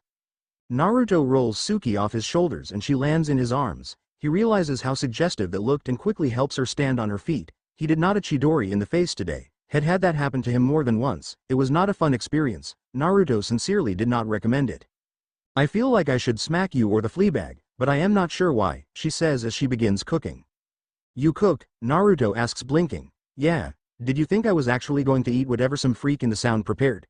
No, I didn't feel like getting poisoned or drugged, she explains why she could cook. I guess it's just weird to see you do something with your hands other than attacking, the blonde says. You want to see what else I can do with my hands, she responds by flipping him off. Ouch, ice cold, Naruto states and places a hand over his heart, as if he was mortally wounded. You'll get over it, Suki says. You're so mean, Naruto says. The proper response to that would be to take the female and screw her into submission, or at least a rather firm strike to the backside, but of course you are hopeless, Kyubi says. Damn, you are worse than the pervy sage, Naruto yells at Kyubi. You and Kyubi fight a lot. Anyway, dinner's done. It'll be good for you to eat something other than ramen for a change, Suki says smugly. Yeah, I think of him as a very furry, perverted, older brother, Naruto says. Perverted? He's a tailed beast. Are there any female tailed beasts? Suki tilts her head as if pondering this possibility. Actually, his tastes seem to run more human, Naruto says and begins eating. How does that even work? The last Uchiha asks. I don't know, I guess he feels and sees what I feel, the blonde replies. So if you were to, you know, the dark-haired woman trails off. Well, there are ways to shut him out temporarily, so not unless I wanted to, but yeah, if I didn't head see well everything, the blonde explains. Oh good, she answers. Why do you care anyway? The blue-eyed ninja asks. I don't, I was just curious, Suki scoffs. A few days later, Tsunade decides they are stable enough to do fieldwork. She assigns them a relatively easy mission. They were to go to bar and gather some information about a criminal ninja. The rumor was there was a ninja that was hiding him there, said ninja owned the bar. Well, should be easy. I'll just use the sexy jutsu. Guys are already drunk. Then you knock them out and we head off, Naruto says. That's not going to work this time, Suki says, still appalled that someone who could use Sage Mode would use something as juvenile as the sexy jutsu. Why not? The blonde asks. This guy prefers brunettes, the last Uchiha answers. Oh, well, I can probably just tweak my hair color, the leaf ninja says. You are horrible at transformation jutsus. I got this, she says, shaking her head. You got this? Naruto asks and raises an eyebrow. Uh-huh, Suki starts towards the door. You don't even know how to flirt, the blue-eyed man says. I do, I just usually choose not to, she says as she darts inside. She's bluffing, right? Naruto asks. I doubt it. You should know Ravenfur doesn't bluff. Let's go watch the fireworks, Kyubi responds. I got a bad feeling about this, Naruto mutters as much to himself as to Kyubi. Suki finds an empty seat at the bar. She makes sure to sit at one that didn't have anyone sitting next to her. A nice way to broadcast, I am here alone. She places her head in her hand and makes sure to cross her legs in a way that showed them off. For good measure, she orders a hard alcoholic drink. Now if her training at the Sound had taught her anything, this should elicit a response in about 60 seconds. It took 35 seconds. Suki considered that to be a record. Well, at least the ninja she was going to have to pretend to be interested in was fairly attractive. If she had to guess, she'd place him around 25, medium-length brown hair, chocolate brown eyes, fairly large build. She'd definitely seen worse. Suki could work with this. What's a pretty thing like you do sitting here all alone? He asks. Alright, he lost some points for the lame pickup line. Again, she'd heard worse, but honestly, 5/10. Oh well, that meant she didn't have to try too hard. Waiting for you, she says with a sultry smile. Well, in that case, I should NT keep you waiting much longer. You want to dance? He asks. I'd love to, she answers and takes his hand, leading him to the dance floor with a seductive sway of her hips. It was immature, she knew, but she couldn't resist going all out. Naruto had said she didn't know how to flirt. Ha. She'd show the idiot. Watch and learn. Loser, just because she wasn't a fangirl, didn't mean she wasn't capable of letting a man know she was interested, or at least in this case pretending to be interested, but details. She's smiling. Suki never fucking smiles. Wait, did you know she could do that with her hips? Naruto asks Kyubi. She's trying to convince the idiot that she wants to sleep with him. Smiling is a requirement, and I suspected as much. She's always been flexible in battle, Kyubi answers. You don't think she actually likes him, do you? Naruto asks.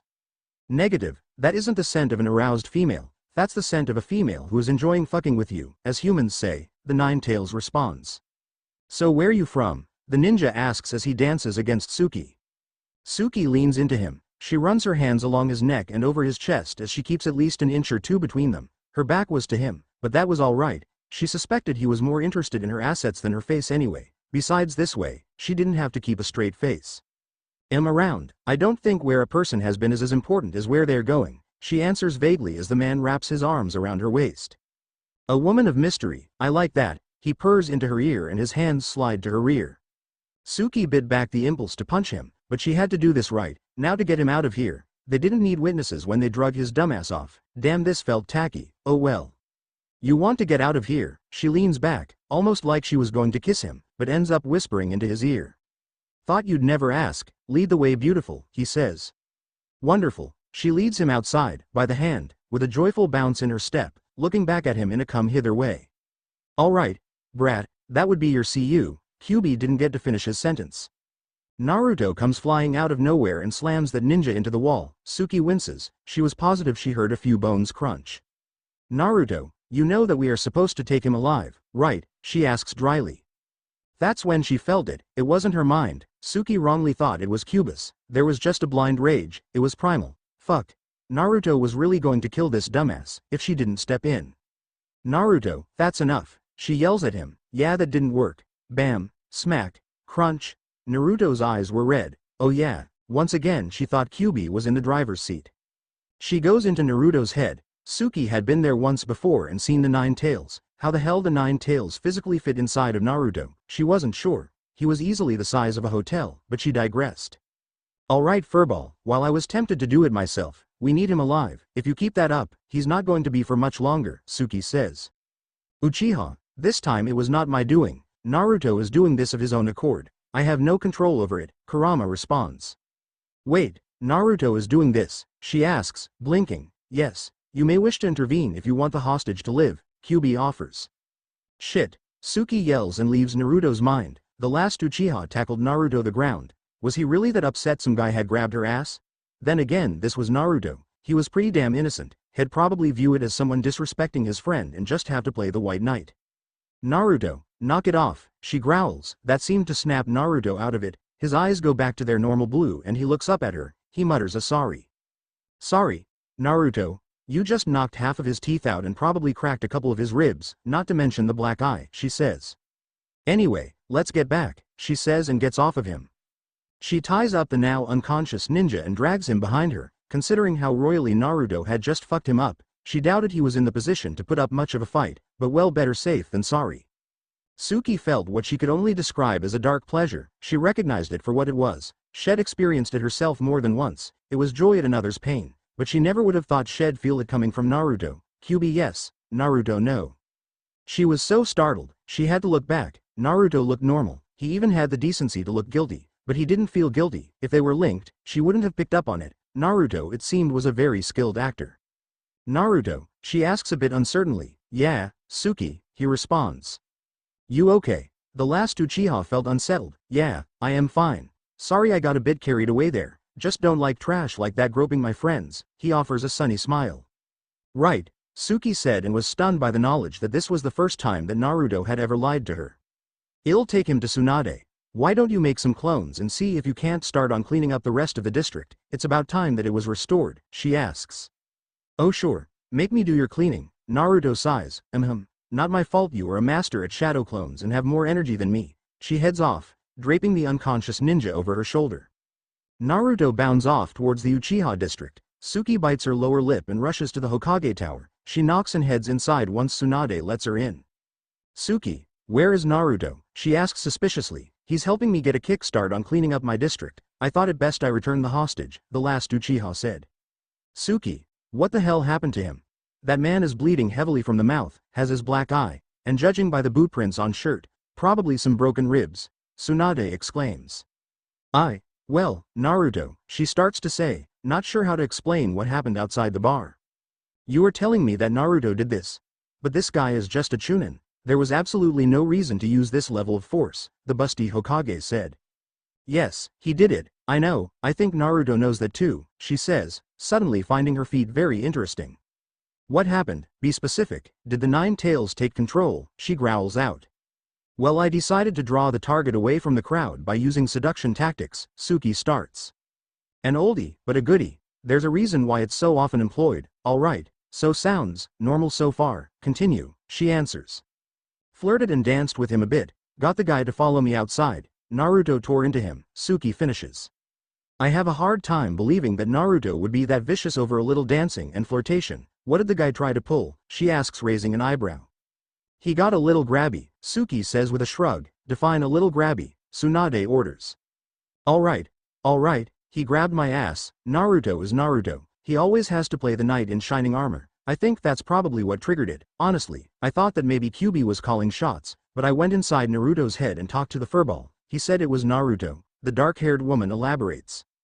You are capable of going inside his head and speaking with the Nine Tails, she asks in disbelief. Yes, it has to do with my Sharingan. I was able to do that long before the bond ever took place. I only used it once before though, she answers. Right. Well, you are linked to him now. Let me know if his behavior is unusual in any other way. Perhaps it's possible some of your aggression simply transferred to him. Were you angry when the man grabbed you? The medic asks. Well, yes, but I wasn't that angry, Suki states. Odd. Well, Naruto has always been rather empathetic. Maybe you considered it an annoyance, but he considered unacceptable, so he snapped, she supplies.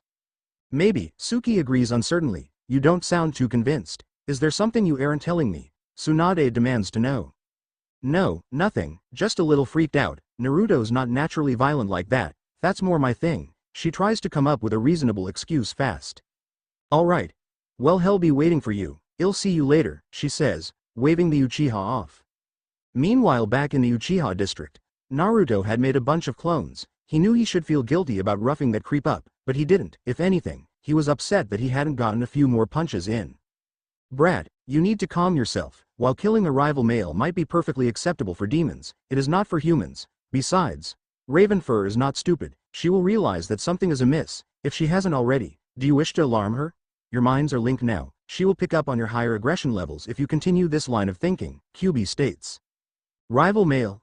He's not my rival, the guy was a chunin, Naruto responds. Rival for females, attention, I told you that she wasn't interested in him. Her scent was not receptive, your reaction was stupid, Kyuubi tells him. You think I was jealous of that piece of trash, Naruto yells. I don't think so, I know so, you just won't admit it to yourself. The Uchiha is perfectly in touch with her dark side. Yours is so well hidden, you don't realize it's there yourself, but it is. You need to rein in your impulses, Kurama explains. Don't know what you were talking about, my dark side. The guy totally deserved it, the blonde says. Humans, Kyuubi mutters in disgust. Suki walks back into the district. She blinks seeing all the clones running around. Naruto never did anything halfway, but this was still something to see. Hey, loser, I am back, she says with a smile. She's smiling, she's up to something. Kyuubi, can you check her mind? Naruto asks. I can try, Kyuubi says. Damn, I should have asked for your help with this ages ago, Suki says, marveling at the progress. Yeah, believe it, no one is better at reconstruction than me, Naruto beams. Well, brat, she's anxious, possibly even a little frightened, but there is also excitement. Like I said, she's not stupid, she probably realized what was going on, Kyuubi responds. Damn, what do I say to her? He asks. Nothing, she clearly doesn't want you to know, that she knows you enjoyed beating that human half to death, Kyuubi replies. Don't go getting a big head, loser. Well, I dropped him off, Suki says and stretches casually. It was a little too casually, it was like she was trying to be as normal as possible. Naruto decided enough with the bullshit. There was no reason to dance around each other. Screw Kyuubi's advice. Suki, I know that you know, Naruto says. Know what? She asks innocently. Don't play dumb, I know you too well to fall for it, the blonde answers. It was worth a shot, it wasn't like you. I could feel what you felt, you liked hurting him, that's not you, Suki says. I know, it's just I lost it when he touched you. I know you can handle yourself, and if you wanted to you would have chidoried his balls off or something, but I couldn't help it, Naruto starts. I am rubbing off on you, if you can think up such a creative use for my chidori, Suki remarks with a smirk.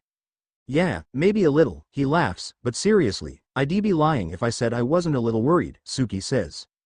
That's not like you, Naruto responds. Yeah, there seems to be a lot of that going around today. I think it's the bond. Maybe you got a bit of my rage and I got a bit of your giving a damn. It's a curse. You can take it back now, Suki says dryly.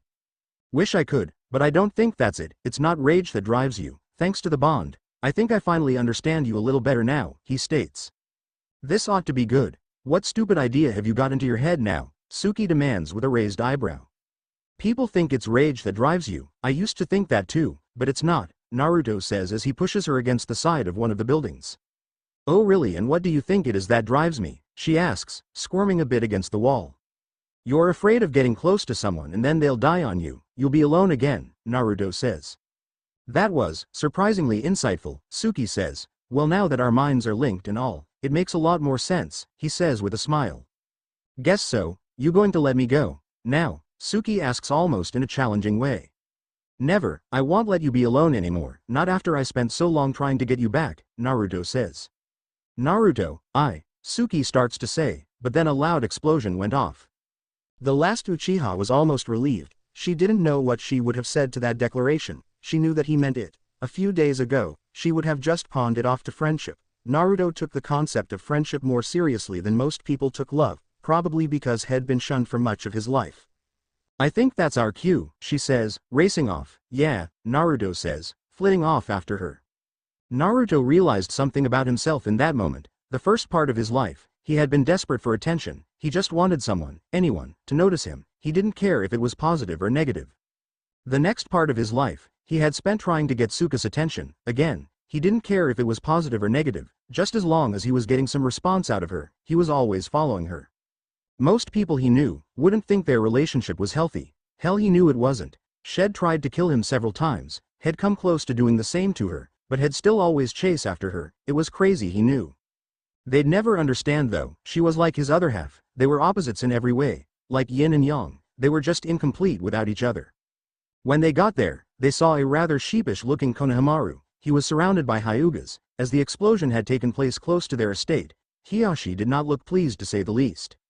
Sorry guys, I was just practicing. I guess I put too much chakra into it, the young ninja says. Konohamaru, when trying out big techniques like that for the first time, you should do it in the Forest of Death or at the training grounds, Naruto says. Yeah, I know, but it was a dare, didn't mean to scare anyone, he explains. Well, you did. No worries though, I mean it's over now. You alright, Hinata? Naruto offers the brunette a sunny smile. I am in Naruto, thank you for asking, Hinata says, doing a nervous gesture with her hands. Suki had to look away. She was well aware of Hinata's feelings for Naruto. Hell, everyone, but Naruto was. She wasn't sure why she was so upset over Naruto smiling at the beautiful Hyuga. He smiled at everyone, but she was. Hinata would be good for Naruto. She was kind and loyal, whereas Suki had left the village and put Naruto through nothing but pain. Shed never wavered. She was also friendly. Hinata was open. She was affectionate. In short, she was everything Suki wasn't. Logically, Suki knew none of this was Hinata's fault, but still she found herself biting back the impulse not to attack her. It was unsettling to say the least. Sure, the last Uchiha had a temper. She could be violent, but Shed never attacked without a real reason. Hinata hadn't given her one. She should get out of here before she did something stupid.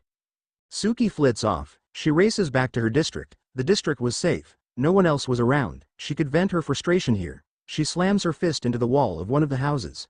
Thankfully it was made out of concrete, so the structure was sound. Fuck, she hisses in pain. Alright, maybe hitting a concrete wall with her fist was not her brightest idea. She looks down at her hand. She moves it gingerly. Alright, it was painful, but nothing was broken. It was bleeding though, and she had scraped it raw with that hit. It wasn't pretty, but she could bandage it and it'd be fine in a few days. She just had to keep the loser from seeing it. Once it was determined that the leaf wasn't under attack and Konohamaru had been given a suitable scolding, everyone starts to disperse. That's when Naruto noticed something. Suki wasn't there. He had a second where he panicked. What if she ran off again? Then he realized, he had the bond. He could find her or get close enough that he'd be able to. He wondered how the locating portion of the bond worked. Well, no time like the present to find out. He tries to connect with her mind. Her mind was a wreck. She was angry and seemed to be almost panicking. If a mind could hyperventilate, that would be how he would describe it. Well, at least it was easy to track her. He could follow the thoughts almost like he could have her voice. Suki, he yells as he finds her by the outside of one of the buildings in the Uchiha district. He noticed that Suki immediately placed her hand in her pocket. Something was up. Then he saw the dent in the concrete wall. The dent matched the shape of Suka's fist. You punched a wall, he says in confusion. Yeah, Suki says. There was really no point in denying it, as the dent in the wall was pretty damn obvious. Let me see your hand, Naruto says. It's fine, I've had worse. It'll take more than a wall to take me out, she replies, smirking. Suki, give me your hand, the blonde demands. It'll be okay in a couple of days, it's not a big deal, the raven-haired woman declares. Why did she always have to be so stubborn? Every time he tried to help her, Shed always rejected. It was like a law of nature that everything with Suki had to be difficult. Well, he wasn't going to let this one slide. He was going to see her hand, whether she wanted to or not. Alright, if that's the way you want to play it, Naruto says and darts over, yanking her hand out of her pocket. Naruto, don't, she cries out. It was too late though. Had already grabbed her hand. Even Suki had to hide a wince at how banged up it looked. She saw his eyes narrow. Damn it, now Shed have to explain this. She wasn't sure she could explain it to herself, let alone to him. Naruto got a chance to look at her injury. He winced. Shit, that looked painful. It was mostly coated in blood and the parts that weren't. The skin had been scraped almost raw. Shed fucked herself up good. Not as good as he did that Chunin that grabbed her ass, but still pretty good. What happened? He growls out. Flashback, she offers. Naruto wasn't an idiot. He had looked at medical files on Suki. While she was asleep, it had listed that she did have PTSD. Flashbacks were a major part of that, and from what he knew, they could be brutal. It was possible Shed punched the wall and not realized what she was doing during the episode. Suki, if you are having violent flashbacks, you need to see a medic, but first let's get that hand patched up, he says. Alright, she says, allowing him to escort him back inside her home. Naruto knew it was bad when Suki wasn't arguing with him. That made him suspicious, but he decided to investigate her sudden agreeableness later. First things first, they had to deal with that hand. Suki was relieved he bought the flashback excuse. She didn't know what she would have said otherwise. As she was pondering this, Naruto takes her hand and begins washing it off, applying disinfectant and gently bandaging it. She's relieved about something, but I can't tell what, Kyubi states. Probably that we got back here in time before she hurt more than just her hand. Damn, she busted herself up pretty good. I am going to talk to Granny Tsunade about this, Naruto replies. You really have to quit being so stubborn. If you were having flashbacks you should have asked for help, Naruto says. Where would the fun be in that? Suki says with a rueful smile. Suki couldn't believe how she had lost it. Shed lost it over a fucking smile, but in that smile, she had seen how it would play out. Eventually, Naruto would get it through his thick skull that Hinata loved him. They'd end up getting married, maybe having a couple kids. Shed be forgotten. You always have to do things the hard way, Naruto says in amusement. It wasn't that she was jealous, at least that's what she tried to tell herself. It's just Naruto had been the one constant in her life. For a long time it had been avenging her family, but even that fell through. Itachi hadn't been the villain, he had been the hero. Shed gotten her revenge, but it was hollow. Shed killed the one person who loved her for who she was, not what she was, well, other than Naruto. She would be alone if he fell in love with Hinata. She knew that if he married, at first he'd still try to stay close, but eventually single friends and married friends drift apart. It was just a fact of life, well, in Suka's mind anyway. Without Naruto, she honestly had nothing left. He was a loser, but he was her loser. That was the way it had always been. Always, isn't that how it has always been when it comes to us? She asks with a smile. Yeah, it does seem that way, considering that you might hurt yourself if you have a nasty flashback. I think it might be best if we shared a room, Naruto says. Naruto, I am fine, it was just one. Besides, we'll be in the same house. If anything happens, you'll hear me, you'll feel me. We have the bond now. Suki tries to wave off his suggestion. That's not going to work this time. I am putting my foot down. I am not going to let you hurt yourself because of your stupid pride, the blonde says. My pride is one of the very few things I have left, she growls at him. I know, which is why I won't let anyone know about your issues, other than Tsunade, but I am not going to take the chance that you'll hurt yourself, the blue-eyed man states. Naruto, drop it, the dark-haired woman says, opening the fridge. She needed a drink. Her head was still spinning from all the emotions that were whirling around inside of her like a hurricane. Suki wasn't a big drinker, but alcohol was definitely called for at a time like this. I am not going to drop it, he snaps. Yes, you are, she says, taking out some sake, and pouring herself some. You're drinking, you don't drink, Naruto says, blinking. I was gone a long time, I drink, rarely, but I do. You want a glass? She asks as if this was perfectly normal. No, I don't want a glass, Naruto says, takes out a scroll, scribbles a messenger on it, and has one of smaller toad summons hop off with it. You seriously did not just tattle on me to Tsunade, by using a messenger frog, Suki says, twitching. Well, maybe if you weren't so damn stubborn, I wouldn't have, Naruto yells. Fuck you, there are laws about patient confidentiality. Unless I am a danger to myself or others, I have to willingly seek treatment, she yells right back at him. You are a danger to yourself. Look at your hand, Naruto roars. It was a one-time thing, she hollers back, then you won't mind her checking you out. If it's a one-time thing, then it won't matter, he tells her. I am not going for a psych evaluation, Suki scoffs. Yes, you are, Naruto says. I don't like people poking around in my head, the Uchiha says. I know, but come on, for your own safety, he responds, softer this time. I'll humor you, I'll see her once about it, but no room sharing, Suki says. Fine, Naruto seems pacified by this response, for now anyway. She nods and takes a sip of her sake. It struck Naruto how odd this was. He was actually in her district, in her house. Suki had actually cooked for him and they'd fought like a married couple. I am going to take a shower, if that's okay with you, Dr. Uzumaki, Suki says sarcastically. Damn, you are the queen of sarcasm. You're really that mad about the message, he asks. A little, yeah, you need to learn to respect boundaries. Suki heads towards the bathroom. Sorry, I pissed you off, but I am never going to apologize for caring about you, Naruto says. I am glad, but I am still going to kick your ass if you ever pull something like that again. Suki walks back, flicks him in the forehead, and then heads into the bathroom. Oh, okay, I deserved that, Naruto says, rubbing his forehead. Yes, you did, she calls out and soon he can hear the water running. Go ahead and peek, you know you want to, Kyubi says. Perverted fox, that's wrong, besides, shed kill me, Naruto responds. Raven Fur isn't like the other vixens. If she was concerned about you looking, she would have locked the door, Kyubi reasons. Maybe just a peek, to make sure she doesn't have a flashback. If she falls, she could really get hurt, Naruto says. Whatever you want to tell yourself, brat, Kurama answers. Nah, it's wrong. Besides, it's Suki, shed no, Naruto says. Meanwhile, Suki enjoys her shower. A few minutes later, she comes out wearing a bathrobe. She tilts her head to the side. Naruto was doing it again. He was talking to the fox. One of these days, she wanted to hear these conversations, without him knowing. Whoa, Suki. You can't walk around like that, Naruto flails. Like what? It's a bathrobe, Suki says, raising an eyebrow. Yeah, but you're all wet, I can see like everything, the blonde blushes. You are such a child. Are you really the same ninja that took down Madara? She scoffs.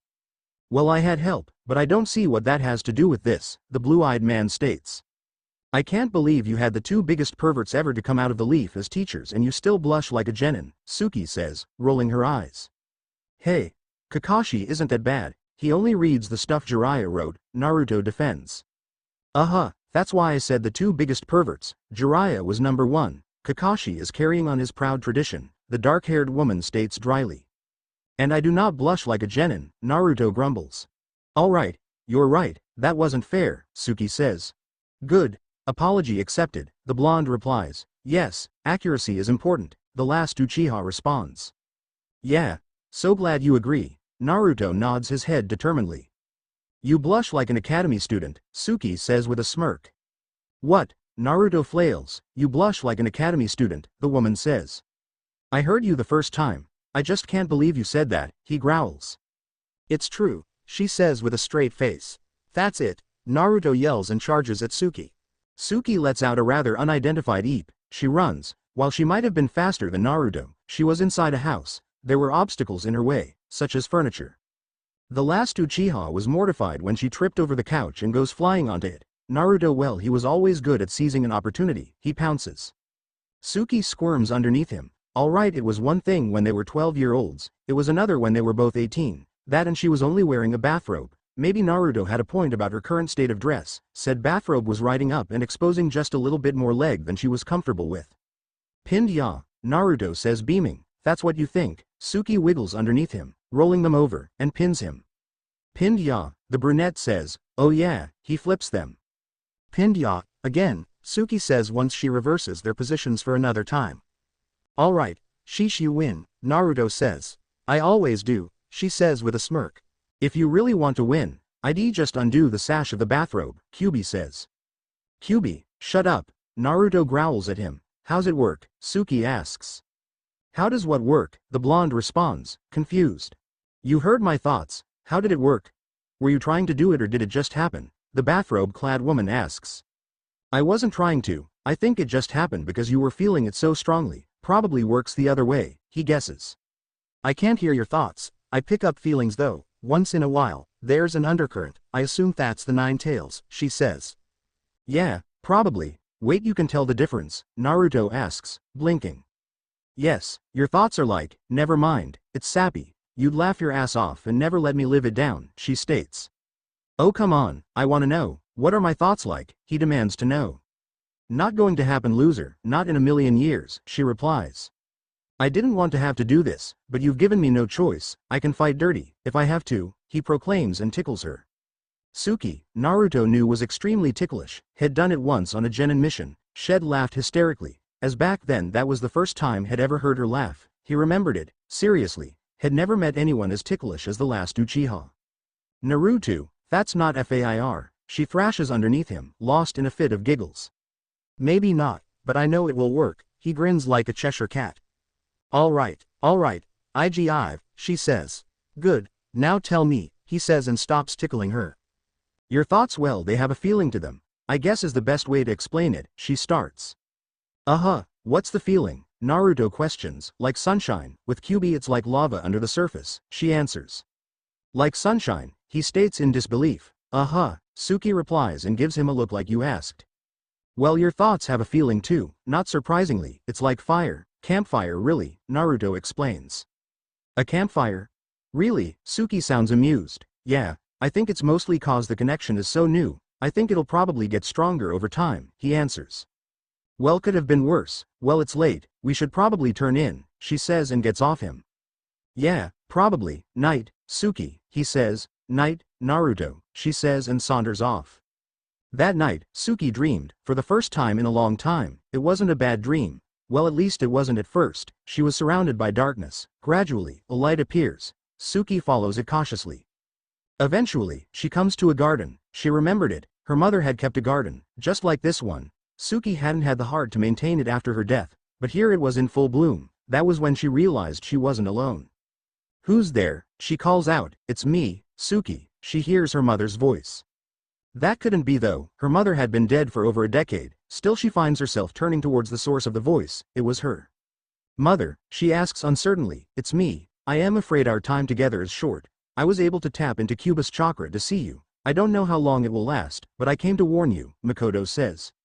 Warn me about what? Suki asks. The blood moon is approaching, it has a certain effect on the tailed beasts, the host and the demon's thoughts are more blurred than usual on that night, normally, they are distinct, that is not the case on the night of the blood moon, she says. So you are saying that what? Naruto will attack me, her daughter asks. It's one possibility, there are others, the fact that your minds are now linked, means avoiding him on that night would be much more difficult than otherwise, she states. What are the other possibilities? Suki asks. The other one is that instead of his bloodlust being increased, his other desires would be increased. In that case, the nature of the tailed beasts is to seek out the strongest companion they can find and mate. Makoto answers the question. Wait, so you think Naruto is going to attack me or want to? Suki couldn't even finish the sentence, without laughing. This was Naruto. He practically had a halo, had blushed at a fucking bathrobe for God's sakes, still. An amped-up Kyubi-Naruto combo looking for a fight was a concern, he could destroy the village without meaning to, damn. I assure you, my Suki, this is not a laughing matter, both are possibilities, of course if it is the second option, there is always the chance that he might pursue someone else, I find it unlikely, the only other woman in nearby that I could think of who is on a comparable level, is Tsunade. Tsunade is well past childbearing years, the instinct to mate is above all about having children for tailed beasts, she says seriously. You're serious, you really think that Naruto might try to jump me or someone else, Suki says. Yes, I am serious, I suggest you come up with an excuse to be away from him on the 13th, that is the day of the blood moon. You should be alright during the day, it's night that is the main concern, she advises. Alright. I'll avoid him, can't you stay a little longer, she asks. I am sorry, baby, I can't, I love you, she says, hugging her. I love you too, she hugs back and smiles. Her mother soon fades away. Suki cries out and tries to bring her back. It didn't work though, she woke with a start. Suki, you okay? I felt you panicking, Naruto says, peeking through the door. I am fine, just an intense dream. Go back to sleep, she says. Alright, if you are sure, he says, positive. Think you can have Tsunade do the psych evaluation on the 13th, she asks. Psych evaluations for ninjas were brutal. They could easily take days. It'd give her a good excuse to be away from him on the blood moon. She knew she was probably being silly. It was only a dream, but it had felt so real. Yeah, I'll ask her. Remember, don't fight her. She's trying to help you get better, he says. I'll be a good girl, I promise. Cross my heart and hope to die, Suki says mockingly. He yawns and stretches. Well night, Suki. Get some rest. You are going to need it. You know how psych evals are, he states, heading back to his room. Tsunade knew something was up. How did she know this? Well, when a frog hops into your office with a scroll strapped to its back, you just kinda knew. She read the scroll from the messenger frog. It had to be from Naruto. Now that Jiraiya was gone, Naruto was the only person she knew of that summoned frogs. Well, toads, she mentally corrected herself. She had a bad feeling about this. Suki is having violent flashbacks. She needs your help, Granny Tsunade. I should have seen this coming, she mutters to herself. The busty blonde sighs. Honestly, she was surprised it hadn't happened before. The trauma of the massacre, Orochimaru's stalking, whatever happened in the sound, finding out the truth about Itachi and his death, and the war itself was more than enough to shred anyone's mind. Tsunade did not trust the last Uchiha, but she did have to applaud her ability to maintain her sanity. Granted, she had a habit of making decisions that the Hokage loathed, but the first female Hokage could not truthfully say that Suki Uchiha was insane. Naruto, she says, when she sees the other blonde walk into her office. Hey, Granny Tsunade, you get my message, he asks. Yes, you know that I can't force he to seek treatment. There are laws about these types of things, unless she's in danger of hurting herself or others. My hands are tied, brat, she explains. Yeah, I know, I talked to her, she wants to have a psych evaluation, on the 13th, he states. The Uchiha has a dark sense of humor. She wants a psych evaluation on Friday the 13th, Tsunade says dryly. Yeah, well that's Suki for you, Naruto says, rubbing the back of his head sheepishly. Considering what she's capable of if she has an episode, I'll see her on the 13th. I don't need the village destroyed because she's not aware of what she's doing, the blonde woman says. Great. Thank you so much, Granny Tsunade, he says. How is the bond going otherwise, she questions. Well, pretty good I guess. I think she's having nightmares though. I felt her freaking out last night. Oh, and I was able to locate her using it, he states. Nightmares are to be expected. Most ninjas get them. If anyone has a reason to have bad dreams, it would be her. It's good that you were able to locate her, she answers. She hurt her hand, but mine is fine, the blue-eyed man says. Did she hurt it by attacking you? Tsunade asks. No, she hit a wall, he answers. Then that's why. The bond only has you share each other's pain and injuries if you attack each other. If it was a complete link, that means that you'd both be a target. If someone wanted to kill her, they could do it by killing you and vice versa. Such a thing was far too dangerous and that is why it has never been created, to my knowledge, she explains. Got it. Well, I'll let her know you are good with seeing her on Friday, he replies. Good, I am going to need a lot of sake to deal with that one, she sighs. Meanwhile, Suki decides to go to her family's library. If the blood moon really had an effect on tailed beasts, it would have been recorded. Her family's library had books that were centuries old. There were thousands of books, possibly tens of thousands. It took hours, but eventually she finds a book on tailed beasts, one that mentioned the blood moon. Most of it spoke of increased aggression levels. The host would take on animal characteristics in body and appearance. The physical differences were listed as being mostly minor, such as fangs, eyes changing color, and in some cases fingernails lengthening into claws. It was the mental changes that were the most concerning. It was real, she mutters to herself reading the text. The dream had been real. The book laid it out in vivid detail. It recommended restraining the host during the blood moon. Short of that, it was imperative to get them away from crowded areas. Most tailed beasts were extremely territorial and prone to attacking those that were trying to steal their territory. The book was also pretty graphic about the increased sex drive, graphic enough that even Suki blushed, and she was not a blushing type of girl. Well, I can't restrain him. If I attack him, I feel it, so if I knock him out, he'll get knocked out, he might wake before I do, that's too big of a risk, she murmurs to herself.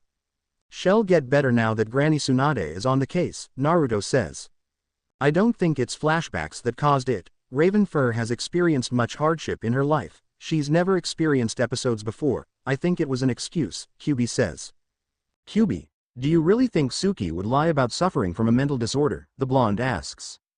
Normally no, but she's fully capable of letting you jump to your own conclusions and not correcting you, he replies. Naruto had to admit that Kyubi had a point, but he didn't really want to believe it. What could be so bad that Suki would rather get a psychological evaluation than tell him? He hurries back home. It was odd. The Uchiha district now felt more like his home than his apartment had lived in nearly all his life did, probably because Suki was there. He heads into the main house. Naruto looks around for Suki. Alright, she wasn't in the living room, the kitchen, and had even knocked on the bathroom. Nothing. Where could she have gone? Suki, he calls out. When he didn't get a response, he grew more concerned. Oh fuck it, had used the bond. When his mind touched hers, somehow he got the impression of a blush. Suki was blushing. What the hell was going on? It was coming from below him. He followed the feeling and eventually came to a family portrait. It was a large family portrait, easily 8 feet tall and 4 feet wide. He could feel Suki, but it was coming from behind the portrait.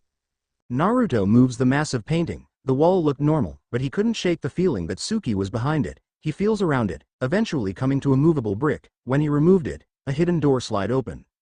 A secret room, he says in amazement. When he looked around, he saw that it was a library, a huge library. Whoa, the Uchihas apparently went to a lot of trouble to hide their books. Shikamaru would give up cloud watching to have a chance to look at this place. There you are. Is there anything else I should know about this place? I mean secret libraries, really? Naruto asks when he sees Suki. No, that about covers it, Suki says, her face still a lovely shade of pink. Suki casts a subtle genjutsu on the book. She did not want Naruto to see what she was reading. Thankfully, Naruto sucked at genjutsu. She personally thought that it was a character thing. The man just couldn't deceive anyone for the life of him. She was positive he wouldn't see through it if he picked up the book. What are you reading that is causing you to blush? I didn't know you could blush, Naruto says slyly. Nothing important, she answers. No, this I got to see, he says and grabs the book. You came all the way down here to read one of Jiraiya's books, the blonde asks in amazement. Well, I was curious about what was so damn fascinating to Kakashi. I didn't want you to know because you'd never let me live it down, she replies. You're right, I am so not going to let you live it down, so let's see what has the mighty Suki blushing like an academy student, he says smugly and grabs the book. Naruto starts reading. Damn, had read some of Jiraiya's books before. They were normally pretty steamy, but this was in a different league. This time it was about 2 ninjas that were training in a forest. Everything about the descriptions, from the sounds, to the positions, to the feelings of the characters radiated a raw sexuality. It was fucking primal. Whoa, never read this one before. It's much better than his usual stuff. No wonder you were blushing, he says, handing it back to her. Yeah, anyway, did you need something? Suki says, relieved that the genjutsu held. Suki had to improvise on the spot. The cover of the book had been changed. Then when he started reading she needed to insert text, so she had just thrown in one of her own fantasies. It seemed to have worked. Oh, I just wanted to tell you that Granny Tsunade says she'll see you on the 13th, he states. Great, Suki responds with a slightly nervous smile. Naruto pawned it off to her just being nervous about the evaluation. So what's for dinner? He asks. Are you under the delusion that I am cooking for you every night? The last Uchiha asks, as she heads out of the library. Well, you said that you wanted me to eat stuff besides ramen and I can't really cook, the blonde responds cheerfully. Naruto, I am not your wife. Order takeout or something, the dark-haired woman says. Order takeout? Oh come on, Suki. Everyone is way too scared to come here, he responds by giving her the big blue puppy eyes. The eyes are not going to work, Uzumaki, she states firmly. But Suki, he whines and turns up the puppy eyes. No, but Sukas, she decides to put her foot down. I'll be your best friend, the tanned ninja says. You are already my best friend and what are you 5? She asks, raising an eyebrow. I think I deserve it. I mean my clones cleaned up the entire district, he states smugly. Well, I guess that's fair. She sighs and caves to the power of the puppy eyes, not that she was ever going to tell him that. Yeah, Naruto chirps happily and follows her into the kitchen. He'd never admit this, but he just liked watching Suki move, even by a ninja's standards. She was graceful. There was just something almost hypnotic about the way she could glide across the room. Her feet never made a sound, utterly silent. Loser, Do you think this is some sort of cooking show? She asks, rolling her eyes, as she leans up and grabs some food out of the cupboard. Maybe a little. I mean, I doubt there are many who have watched you cook and lived to tell the tale, he answers. You are way too easily amused, she responds and shakes her head. Now where was Naruto? Oh yeah, it was quite the sight to watch Suki prepare a meal. She approached it the same way she did battle. Every move was done with an elegant efficiency. He knew it was stupid, but she had made the wife crack, so he pictured her in an apron. The thought made him almost laugh, but then his thoughts took a more carnal turn. He blamed Jiraiya's book. Shit, that passage had been hot. He pictured her in only an apron, while cooking. Guess that book got you worked up, Suki says as she finishes cooking. What? Naruto asks. We are linked. I can feel what you feel. You're turned on, she states as if discussing the weather. Oh, that's embarrassing. Yeah, a little, he answers. He definitely wasn't going to tell her about the apron fantasy. It happens. We'll have to get used to such things or get better at blocking them out from each other, she says, setting the food out. Well, it doesn't happen to you. Naruto pouts. It does. I just have other things on my mind at the moment, she answers truthfully. Suki, you've never even looked at a guy. I am starting to wonder if maybe you just prefer women, which is fine if you do. I mean, I don't judge, he says. Excuse me, Suki replies incredulous. I mean, if you are a lesbian, it's fine. It'd make the whole restoring your clan thing kinda awkward though, but you are my friend no matter what, he declares. I am not a lesbian, Suki scoffs. Suki, it's okay. Really, Naruto says. He couldn't resist fucking with her. Yeah, Naruto knew he was asking for it, but now that he knew that she couldn't hurt him, without hurting himself, it was so on. Oh, that's it, she says and tackles him. Whoa, easy there. Remember, if you hurt me, you hurt yourself, he says. It'd be worth it, Suki growls. Naruto gulps. Idly, he wonders if he was a masochist. The way she was growling like a tigress was kinda a turn on actually. Well, if he was going to get a beating, he might as well make it worth it. Have you even kissed anyone besides me? And our kisses were accidents, they don't really count, Naruto asks. That is really none of your business, she scoffs. I'll take that as a no. Thought so, he replies smugly. Well, what about you, loser? Suki growls. I was too busy chasing your ass around the 5 nations and trying to knock some sense back into you, he answers. Idiot, you don't tease me about not making out with someone, if you haven't, she says with a huff. I know, it's just fun to get you all riled up, he admits. Because you like to get beat up, she says sarcastically. Well, that and you know. Wait, just forget that last part. It's nothing, the blue-eyed ninja says. No, I won't forget it. And what? She demands, still having him firmly pinned underneath her. It's stupid, he says. Can't be any stupider than catching me reading one of Jiraiya's books, she responds. Yeah, guess so. It's just that I like having your at. Naruto starts to say something, but was cut off when Sakura bounds through door. Suki. Naruto. Where are you? Oh, the pinkhead blinks when she sees Suki straddling Naruto on the kitchen floor. Sakura, Suki eeps, blushes scarlet, and gets off of Naruto. It's not what it looks like, Naruto yells. I know it isn't what it looks like. You two are always fighting. What was it over this time? Sakura asks, raising an eyebrow. You don't want to know, Suki answers. Alright. Anyway, Tsunade wants you to suit up Naruto. You are heading to the Sand Village for a few days. Something about Gaara wanting you to be the one he negotiates the trade agreements with, the medic says. He wants Naruto to negotiate the trade agreements, but Naruto doesn't know anything about trading, Suki states. I think he just wants an excuse to see Naruto and well, he trusts him. He doesn't trust the merchants, her former teammate says. What about Suki? I can't just leave her here while she's undergoing a psych evaluation all alone, the blue-eyed man states. She'll be fine. Tsunade is a professional and I am here, Sakura responds.